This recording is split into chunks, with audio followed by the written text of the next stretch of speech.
Entre tantas áreas importantes, já mencionamos, né, o quanto a assistência social é primordial para a qualidade de vida, também para a saúde mental, para os cuidados, né, dos moradores. Então, por isso, aqui conosco neste fim de semana, a Rebeca Hinklin Alves, ela que é secretária de Assistência Social do município de Piraquara. Seja bem-vinda, secretária.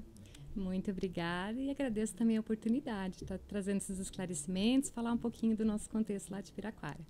Importante, para iniciar o bate-papo, Rebeca, quando mencionamos assistência social, muitas pessoas logo pensam em políticas públicas, né? Mas é muito mais amplo do que isso, né? A assistência social, ela tem um trabalho muito voltado aos moradores, né? Como que funciona esse trabalho hoje em Piraquara? Então, acho que talvez seja importante trazer um pouquinho do histórico da assistência social, né? Ela hoje está consolidada como uma política pública, né? Existe toda uma diretriz, existem legislações que regulamentam, né? A nível nacional, para todos os municípios, mas ela não foi sempre assim, né? A Constituição Federal de 88 traz, né, a política de assistência social dentro do tripé da Seguridade Social. E ela vai trazer uma lógica disso ser uma responsabilidade do Estado. Inicialmente, né, a política de assistência social, esse atendimento a pessoas em situação de pobreza ou que estavam com algum problema, era realizado de uma forma muito assistencialista. Né? Então, no sentido de caridade, de fazer favor, de oferecer, né? De dar voluntariado, igrejas, primeiro-damismo, uma lógica que vinha mais tipo, eu estou fazendo um bem a você. E com a Constituição e a regulamentação da política de assistência social, isso se transforma um pouco e é um marco também na lógica de que é uma responsabilidade do Estado e é um direito do cidadão, né? Da pessoa que está em alguma situação de vulnerabilidade social. Então, ela também tem uma lógica de um público prioritário, não são todas as pessoas que vão acessar essa política, como, por exemplo, é o SUS. Né? Então, o SUS é um serviço universal, qualquer pessoa, independente da sua renda, pode acessar. O SUAS, que é o Sistema Único de Assistência Social, foi inspirado no SUS também. Ele vai ter esses critérios do público atendido, né? Então, são pessoas que vão estar numa situação de vulnerabilidade social ou... né, o que significa isso? Pode ser uma situação de pobreza, né, de não estar sem renda, ou uma renda muito baixa, que não dê conta de sustentar uma família, ou até de vínculos frágeis, né, da família não estar conseguindo se organizar, se proteger, como situações de violência também. Né? Então, essas são algumas questões que envolvem o atendimento da assistência social, né? Então, houve um processo, uma transformação para que ela se consolidasse como política pública, responsabilidade do Estado, deixou de ser favor, né? Deixou de ser uma responsabilidade de ONGs, né? ONGs participam hoje dessa política, ou as entidades sem fins lucrativos, né?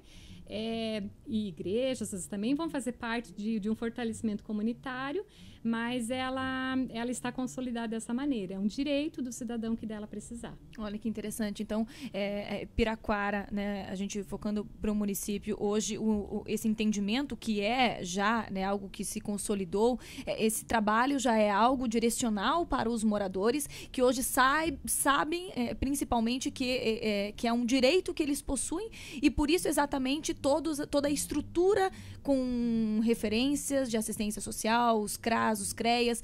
Queria até, justamente nessa questão de direito, o que eles podem encontrar, né? O que Piraquara possui de estrutura justamente na assistência.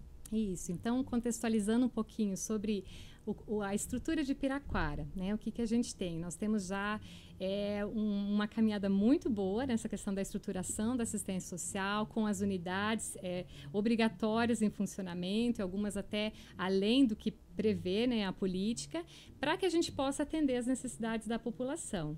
Né? Então, hoje a gente tem 4 unidades que oferecem o serviço da proteção social básica, né? São 2 CRAS e 2 CISAs, né? Talvez CISA ainda é uma questão que a gente precisaria esclarecer um pouco, porque Piraquara é o único lugar que possui essa unidade, na verdade. Vamos entender, inclusive, o que é o CISA, né? Daqui então, a pouco. Vamos lá. Melhor falar agora?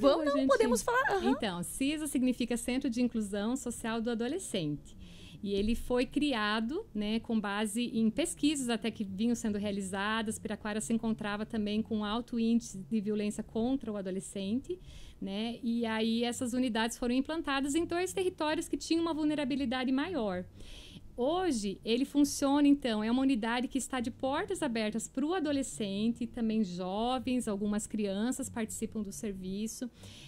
Eles têm um espaço consolidado deles, com atividades que são voltadas para eles. Eles constroem junto propostas, desejos, interesses, né, manifestam isso.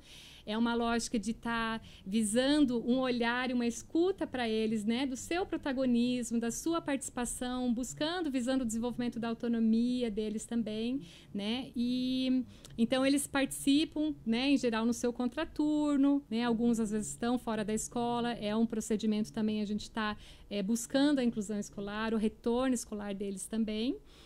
Então, são unidades que estão com essa porta aberta voltada para o adolescente e para o jovem, né? Tem esse foco maior para esse público. Mas também prestam os demais serviços que são da proteção social básica, né? Da assistência social, que a gente pode depois explicar um pouquinho mais também, ou agora, né? Isso, não, quero já entender também que, além, então, o CISAS, me corrija, mas é mais direcionado ao adolescente, à criança e ao adolescente, isso, né? O adolescente. Adolescente. Mais, né? Uhum. Ele também vai atender as famílias, né? Vai atender as situações que o território apresentar como necessárias, né? Mas ele vai ter um foco um pouco maior para o adolescente, né? Com toda uma programação voltada com algumas propostas, né? Onde eles são participativos nesse sentido. Então, a assistência social, ela vai ofertar ou ela vai poder ajudar a comunidade na proteção social básica, né? Existe uma divisão, depois eu explico um pouquinho melhor, através de alguns serviços, na verdade, né? Então, um dos serviços que o CRAS oferece é o acompanhamento familiar, né, das famílias. Ele pode ser individualizado, ele pode ser, né, ele geralmente é traçado um plano familiar, que é o próprio PAIF, né? E a depender da situação que a família traz, a equipe técnica vai receber, né, vai ouvir aquela situação e vai estabelecer um planejamento com aquela família visando superar a situação de vulnerabilidade que ela se encontra. Que às vezes é uma questão social, às vezes é uma questão familiar, às vezes é uma questão financeira, às vezes é uma violência que está acontecendo, né? Então, dependendo do que a família está trazendo, como a sua fragilidade naquele momento, o plano, o projeto de acompanhamento vai ser estabelecido com a equipe técnica e a família participando desse processo. Como se fosse um mapeamento da família, quem mora, quais são as pessoas, qual a atual renda da família, qual o principal problema que enfrenta, para que vocês tracem uma linha. Inclusive, essa questão do mapeamento e quase que um diagnóstico, né? Ela acontece ainda através de um outro instrumento que a gente chama o cadastro único, né? Então, o cadastro único, ele é um serviço que a gente presta também dentro das unidades, que todas as famílias que passam a ser atendidas em algum tipo de serviço, elas vão primeiramente ser cadastradas. E esse cadastro único, ele vai levantar as informações completas da família, do seu contexto, da sua situação, qual que é a história, como é que é a condição de moradia dessa família, como é que ela está organizada, quem que é o responsável familiar, né? Às vezes não tem pai, não tem mãe, mas tem uma avó, tem um avô. Então, todas essas questões, essas informações vão ser levantadas através do cadastro único. E o cadastro único é um instrumento muito importante, porque como todas as famílias que a gente atende vão passar por esse cadastramento, ele vai estabelecer, ele vai trazer as informações da família, ele vai nos ajudar a fazer diagnóstico do município, inclusive, né?